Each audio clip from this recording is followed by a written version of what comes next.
We truly have saved Worst for Last this October on the Blockbusters show. Started with Goosebumps 2, which wasn't anything great, but it's probably the best movie we did all month. Then Jonah Hex, which was a shitty 2010 comic book movie. And now we're talking about Hobgoblins. For 30 years, a sinister secret lay hidden behind these walls. I don't want to have to remind you a second time. Just stay clear of this area. But there is something mysterious about this place that draws him closer to the truth. I'm going down that hallway. I'm going in for a closer look. Stop whatever you're doing! Don't go near the vault! Isn't pretty. Hobgoblins, they'll make you party In a rowdy crowd tonight. till you drop dead. Here's the best way to describe this movie. What Mac and Me is to E.T., this movie is for Gremlins. The Google description is, a group of tiny lethal creatures end up going on a terrifying rampage after escaping from a studio vault. And then the IMDb description is, a young security guard must track down diminutive aliens who kill people even as they make their fantasies come true. Both those descriptions make the movie sound way more interesting than it is. I mean, look, 2.2 out of 10 on IMDb and 11% on Rotten Tomatoes. Distributed by Netflix. No, it's not. And if it is, that's really sad. Before we even talk about the movie, I just have to go down some of the trivia that was on the movie's IMDb page, because a lot of it was really eye-opening, and after watching the movie, it made everything make sense. This movie was apparently filmed within the span of a week. They had a $15,000 budget, which in terms of Hollywood, big budget filmmaking, that's obviously chump change. That's like super low budget. The puppets that were made of the Hobgoblins weren't even shown to the director until like the first day of shooting. Most of this movie was filmed without permits, and the most baffling of all, apparently one of the people that was puppeteering the Hobgoblin puppets was a woman that just got out of a crack house. And that crack house is actually featured in the movie. They filmed directly next to one. So once again, we're talking about a rip-off movie on the Blockbuster show, except unlike The Asylum or Jagged Edge Productions, this was made in the late 80s. And this was obviously trying to cash in on not just Gremlins, but the whole mini monster movie trend that Gremlins started. Obviously, you got stuff like Critters and Ghoulies, and we've talked about a couple of movies like this before on Blockbusters. There's Troll and Troll 2, and Elves, and there's a bunch of other ones. Munchie and Beastie. There's a bunch of these kind of films, and this is just one of them. This seems to be the most notorious of the Gremlins rip-off movies, because Critters and Ghoulies, they were working on that before Gremlins came along. They at least had the scripts for those written up before Gremlins was released. This one, on the other hand, this came out 4 years after Gremlins. It's pretty apparent that they were trying to ape off of Gremlins. There's no bones about it. This is basically rip-off Gremlins. And like most people, I became aware of this movie when I first heard about it on Mystery Science Theater. So yes, it's another episode of, they already talked about this movie on Mystery Science Theater. You got movies like Manos and The Screaming Skull, and even Mac and Me. And here's yet another one of these kind of movies that they already talked about. Before the opening credits, we have this opening prologue where we show an old security guard named McCready, and this younger security guard that they hired a couple weeks prior. He's showing him around, and it seems like it's a very boring job. They're supposed to be night guards, and they're watching over this studio, but it seems like not a lot happens. But then he takes him inside, and then we get one of the many scenes where it's people just slowly walking around empty office hallways. And, well, in the grand tradition of bad movies like Jurassic Shark and Swiped and stuff like that, it's so low budget. Whenever they're just hanging out in these echoey hallways, there's this non-stop echo, and it gets really irritating. Did I ever tell you what the studio was like when I first started here? More than once. Oh, it used to be one of the busiest lots in town. And as they get to the most dangerous part of this job, and McCready's going to tell them all about why they should never open this one door or mess with this vault inside the room, he's then called away to his boss, who's this crotchety old man who's like, "You've been working for this company for 30 years. How dare you? Even though you say that you've never taken a sick day or called off I'm apparently mad at you because you're old. Look, you've been here for a long time. You know as well as I do that we need to have a second guard ready so he can fill in for you if you can't make it here some night. I've never missed a night since I've been here.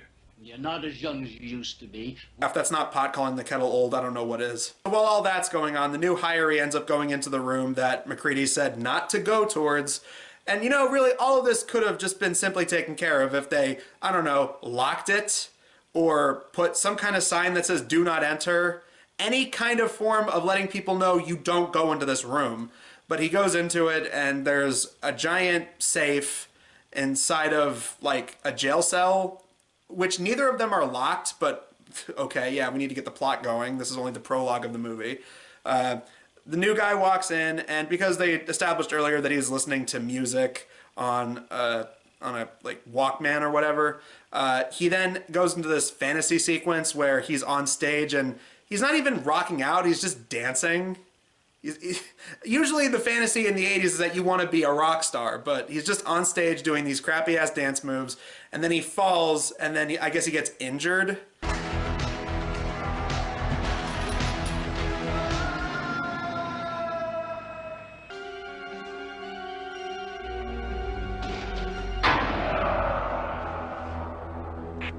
And MacReady shows up and doesn't even drag his body out. He just puts the body back in the safe and then closes everything up. After the opening credits, we then get our main character, who's the new hiree named Kevin.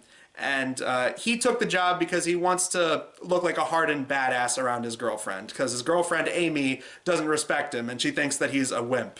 Well, Kevin isn't like that. He would never want me to see anything that was rated X. Would you? No, I wouldn't. And you're also introduced to his other friends, like Kyle, who's a perv. And you know this because while they're just hanging out in the middle of the day, he goes into, I can only assume the other room, but it looks like it's just another corner of the same room they're all hanging out in, to use his best friend's phone to call a sex line.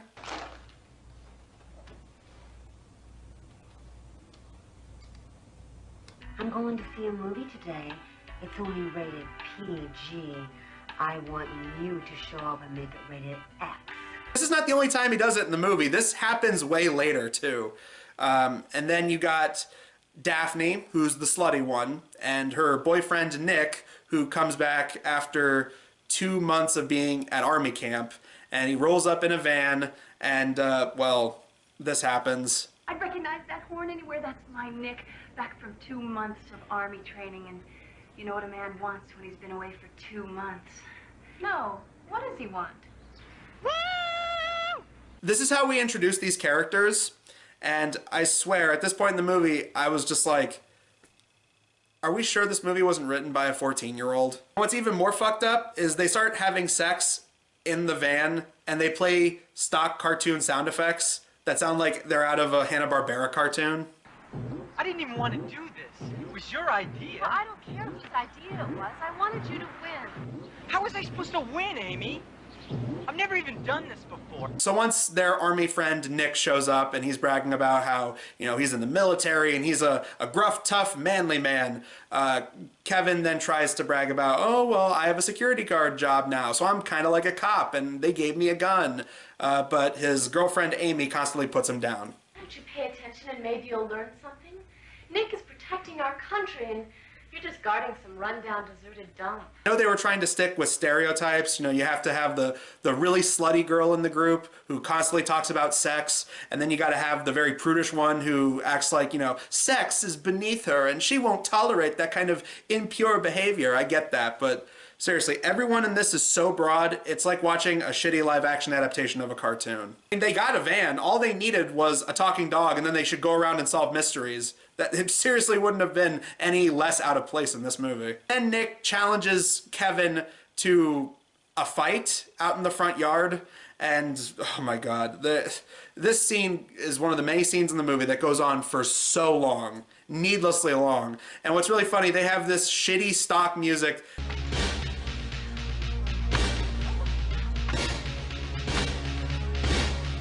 Seriously, all it was missing was the 60s Batman like sound effect bubbles, like bam, bam, bam. That's all it was missing. So that night, Kevin goes back to his security guard job, and McCready's telling him a little bit about the lay of the land and whatnot.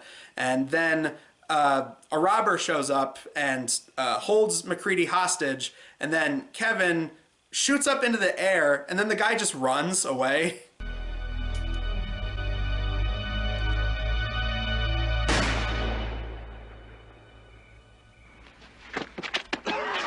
McCready, much like the guy in the beginning of the movie, he's showing him around the studio and whatnot.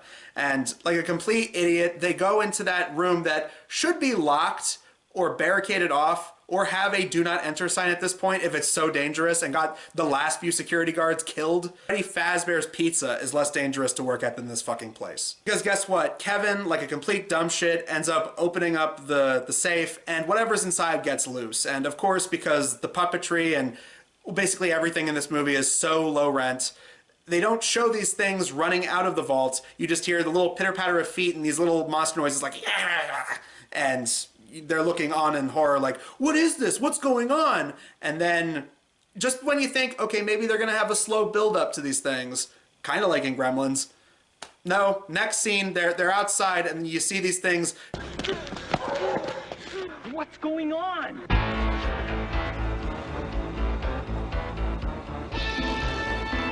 So these things are the knockoff Gremlins for the movie, the titular Hobgoblins. And McCready says he's going to hang back at the studio in case they come back. All the while, Kevin has to chase after them and make sure they don't get into any havoc, because they're prone to do so. And the reason that McCready knows all about the Hobgoblins and what they're capable of is because he witnessed them landing 30 years ago, and he realized what they were capable of, and that's they're able to make people's wildest fantasies come true. And they also use it against them. Eventually, their wildest fantasies end up killing those people. It seemed harmless at first. I mean, watching everyone around me becoming rich or famous. But for most people, what they really want in life can be very dangerous. In fact, the creatures wound up destroying everyone they came in contact with. The reason they were locked up in that safe is because, well, McCready figured that it would be better to just put them there instead of trying to kill them, because they end up getting killed rather easily at the end, and we're going to get to that in a second. But yeah, like, he just figured it'd be safer to just keep them locked up. Not even locked up, just puts them in that safe and doesn't even try to barricade that room off. I'm stupid. But so Kevin rushes off into the night because, of course, they end up stopping at his house while his friends are having a party. They're having a party without him. Like, he's a security guard at night. So why they're having a party at his house, I don't know. And you get to see some more horrible 80s dancing.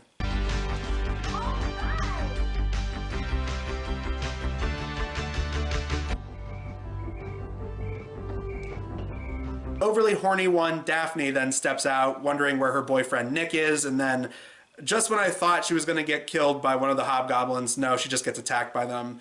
And then you have scenes like this where the Hobgoblins are attacking, but the things are obviously very lifeless, and they're just like, it's like they're wrestling a teddy bear or something, some kind of stuffed animal.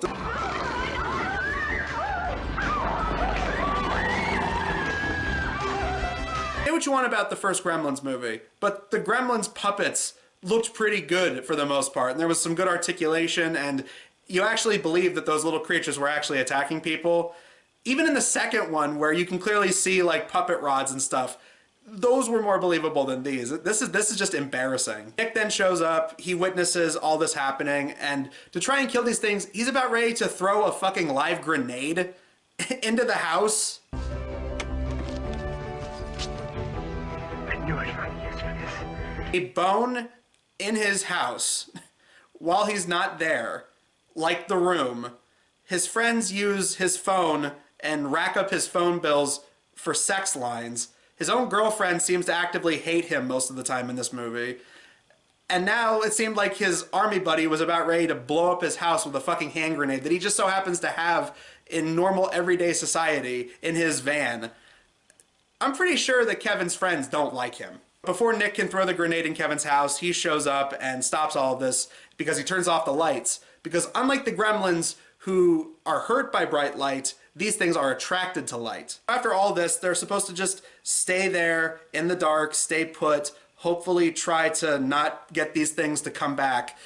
Then Kyle wanders off and uses the phone for the sex line, and then one of the hobgoblins makes his fantasy come true, because then he steps outside, and on the front yard there's, you know, the call girl, who, this was kind of funny, they show the call girl in like some wood paneling office. Hi, it's me, Fantasia. Thanks for calling. I need a new house pet to impress my friends. Now hurry before the zookeeper comes. Help me hide this iguana on my body. It's like the exact same office that the boss guy at the film studio was filming in. It looks like they just reused that location. Anyway, the call girl, or what Kyle perceives the call girl to look like, shows up, and she wants to go to All the Way Point. It's supposed to be the place where all the cool kids are going to pop their cherry, and so they take off. And so after Kyle figures out what's going on, he then goes to try and chase after him to make sure he doesn't get hurt. And well, they stop, and like Kyle's, you know, self-preservation just doesn't kick in, because, you know, she says to stay in the car while she's trying to actively push it off the cliff. And then eventually he gets out of the car and it's like, hey, what's going on here? And then she goes, oh, get back in the car like I told you to. And he just does it. Do you need any help? Would you get back inside and wait for me? This time, don't move. I get he's supposed to be a dumb teenager in a horror movie set in the 80s. But seriously, that's pretty fucking stupid, right? Thankfully, Kevin shows up and he, I guess, kills the hobgoblin that's making all this happen. So then the call girl then disappears. But the car still ends up going over the side of the cliff and it explodes. I'm willing to bet that that's where most of the money went to, because there's like 2 or 3 explosions in this movie, and I'm willing to bet that's where most of the budget went.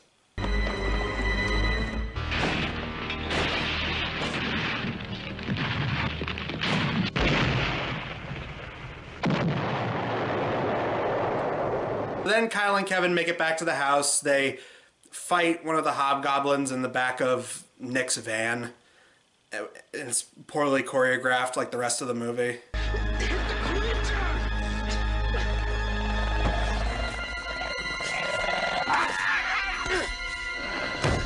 Then when they go inside the house, Nick and Daphne were boning, but they do know where Amy went because she miraculously disappeared. But she apparently went to the hottest, seediest place in town called Club Scum, which is another reason to believe that a 14-year-old boy wrote this. But she apparently went there because it's always been her fantasy to be one of the girls that dances there. Because, yeah, Club Scum is basically this movie's equivalent of a strip club. There's no nudity in the movie, but despite all the weird, horny sex talk all throughout it, that's pretty much what they were going for. It's supposed to be like a strip joint. Once they get to the place, it seems like they're gonna need fake IDs to get in there, but since Daphne is apparently a regular at Club Scum, they get in quite easily. And, well, then you get one of the many scenes that goes on forever. You have a rock band that plays a song that goes on for like a full 3 minutes.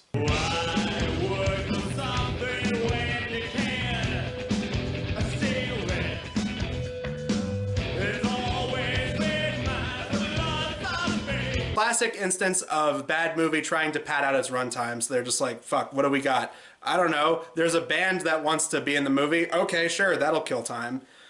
So after the band plays, then Amy shows up, and Amy's living out her fantasy that's being projected by the hobgoblins, and she's like a stripper, but again, no nudity or anything like that.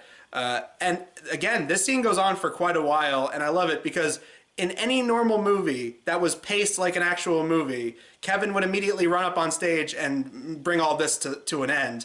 But he gets up not once, but twice, and this bouncer guy is like, hey, sit down, let the lady do her work.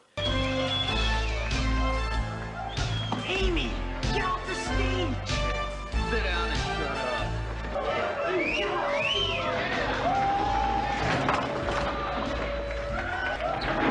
Stop interrupting the show. Eventually the hobgoblins start to wreak havoc. There's explosions going on. You got people running in and out of the club. You got the main characters trying to fight the hobgoblins.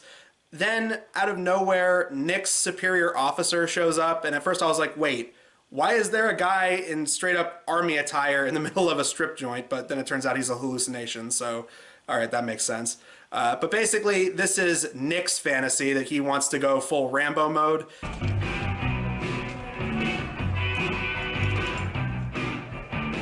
They eventually kill 2 of the Hobgoblins, and I guess Amy comes back to her senses, but it's too little too late for Nick because he ends up jumping on top of a grenade, and instead of exploding into a million pieces, he just catches on fire.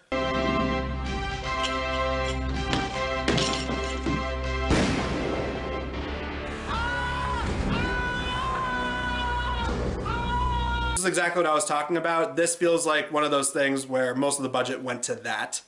And then they get rid of the hallucination of the superior officer guy because Daphne shoves a grenade like right into his pants, and then he like just explodes next to it. At this point, our characters think that Nick is dead, and all things considered, his girlfriend is taking it pretty well. Like, she's barely reacting to it. I mean, you have Kyle trying to move in and play r/nice guy and be like, oh, you know, I'm so sorry about what happened to Nick. Hey, Mr. Singer. You know, I really like that show you're doing inside. Hey, scumball, the show is over. Why don't you just climb back under your rock? Daphne, I could have done that. End up going down to the film studio, and they finally bring back that robber guy, and Kevin finally stands up to him, and he kills the hallucination, and then they kill the Hobgoblin because, yeah, it was all hallucination. That was Kevin's desire, is he wanted to look like a real manly man in front of Amy, and he did.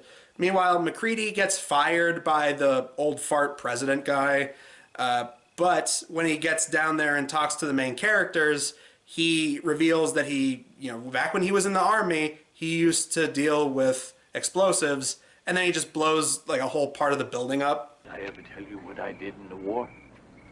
No? Munitions. Okay, you've done this for like 30 years. Why did you not think about doing this sooner?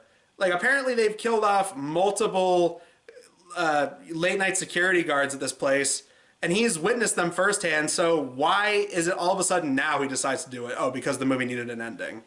And then he calls up his boss to basically give him a screw you for firing him, and then it turns out that, oh hey, Nick is still alive. Nick? Nick! Yeah, baby! Told you guys I had everything under control. Kevin and Amy are starting to make out. Kyle tries to make a move on Daphne, but then Nick shows up with crutches, looking pretty well despite the fact that he was on fire. And then they start boning in his van, and the movie ends on one more gag. There was no one on duty when it happened. What are you talking about? What do you mean it blew up? It can't blow up. Excuse me, sir. Could I use your phone? Overall, this is a very bad movie. I would argue that it's worse than Mac and Me because, at the very least, Mac and Me it looked more like a movie than this did. I mean, like, whenever I say a movie doesn't look like a movie, I'm typically referring to bad movies nowadays that look like a shitty YouTube video. This looks like just a typical low-budget, crappy-ass movie that would have gone straight to video back in the day. And for all intents and purposes, that's pretty much what it is. But after the MST3K episode, it seems like this movie went down in history as one of the worst movies ever made. And I mean, rightfully so. The acting is bad. The puppet effects are terrible. You know, it really feels like the 80s version of an Ed Wood movie. It really feels like they just went with the first take. They didn't try to do any second takes. They filmed without permits. They were mostly filming in what we can only assume is the director and writer and producer's house for a majority of it. And then they were filming at a studio that was smack dab next to a crack house. You know, it took them a whole week to make this movie. I will say, it seems like the people that made it had a sense of humor because I guess 20 years after they did the movie, they then made this kind of best, worst movie, Troll 2 kind of documentary where the cast all got back together and pretty much went over what they're doing now, and they also made fun of how shitty the movie is. So you know what? At least they have a good sense of humor about it. There's no money whatsoever. Yes, working on a Rick Sloan film is raiding your closet, raiding your kitchen, raiding everything you own and bringing it to the set that day. And apparently the director then went on to make a Hobgoblins 2 that went straight to video in 2009. Come and get it, you bastards. Rest in pieces.